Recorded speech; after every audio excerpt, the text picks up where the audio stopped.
Life ഭവന പദ്ധതി പ്രകാരം 5 ലക്ഷം വീടുകൾ പൂർത്തീകരിക്കപ്പെട്ടതിന്റെ പ്രഖ്യാപനം മുഖ്യമന്ത്രി നടത്തിയിരുന്നു.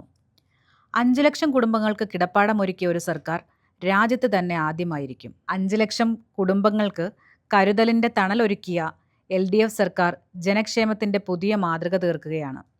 ലൈഫ് മിഷൻ പദ്ധതിയിലൂടെ നിർമ്മിക്കാൻ ഉദ്ദേശിച്ച 6,04,046 വീടുകളിൽ 5,364,000 വീടുകൾ പൂർത്തിയായി. ശേഷിക്കുന്ന 1,03,682 വീടുകളുടെ നിർമ്മാണം പൂർത്തിയായി വരുന്നു. ഭവനരഹിതർക്കായി രാജ്യത്ത് ഏറ്റവും ബൃഹത്തായ ഭവന പദ്ധതി തയ്യാറാക്കി നടപ്പിലാക്കുന്ന സംസ്ഥാനമാണ് കേരളം. ഭവന നിർമ്മാണത്തിനായി രാജ്യത്ത് ഏറ്റവും കൂടുതൽ തുക നൽകുന്നത് കേരളത്തിലാണ്. ജനറൽ വിഭാഗത്തിന് 4 ലക്ഷം രൂപയും പട്ടികവർഗ വിഭാഗങ്ങൾക്ക് 6 ലക്ഷം രൂപയും സർക്കാർ നൽകുന്നു. ഇന്ത്യയിൽ മറ്റു സംസ്ഥാനങ്ങളിൽ ഇതിന്റെ പകുതി തുക പോലും നൽകുന്നില്ലെന്നതും ഓർക്കണം. 5 ലക്ഷം പേർക്ക് വീടൊരുക്കാൻ ആകെ ചിലവഴിച്ചത് 20,831.6 കോടി രൂപയാണ്. ഇതിന്റെ 88% തുകയും, അതായത് 18,342.7 കോടി സംസ്ഥാനം ചിലവഴിച്ചതാണ്. PMY ഗ്രാമീൺ അർബൻ വിഭാഗങ്ങളിൽപ്പെട്ട ചുരുക്കം ചില ഗുണഭോക്താക്കൾക്ക് മാത്രമാണ് വീട് നിർമ്മാണത്തിന് കേന്ദ്ര സഹായം നൽകുന്നത്. ഒരു വീടിന് 72,000 രൂപയാണ് കേന്ദ്രം അനുവദിച്ചിട്ടുള്ളത്. നഗരമേഖലയിൽ 1.5 ലക്ഷം രൂപയാണ് കേന്ദ്രവിഹിതം. ഈ തുക കൊണ്ട് എങ്ങനെ വീട് പണിയുമെന്ന ചോദ്യത്തിന് കേന്ദ്ര സർക്കാരിന് ഉത്തരമില്ല.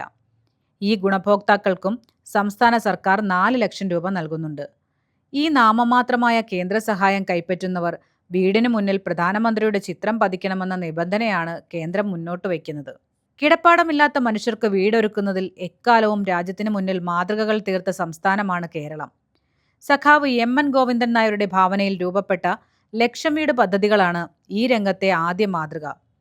ലോകശ്രദ്ധ പിടിച്ചുപറ്റിയ ലക്ഷം വീട് പദ്ധതിയുടെ മാതൃക പിന്തുടർന്ന് വിവിധ ഭവന പദ്ധതികൾക്ക് LDF സർക്കാരുകൾ പിന്നീട് രൂപം നൽകി.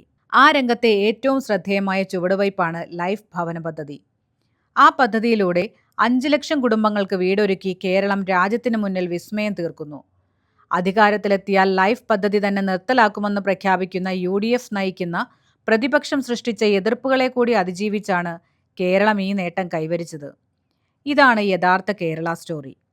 മാനവികതയുടെ, കരുതലിൻ്റെ ജനപക്ഷ സ്റ്റോറി. ഈ നന്മകൾ തുടരട്ടെ.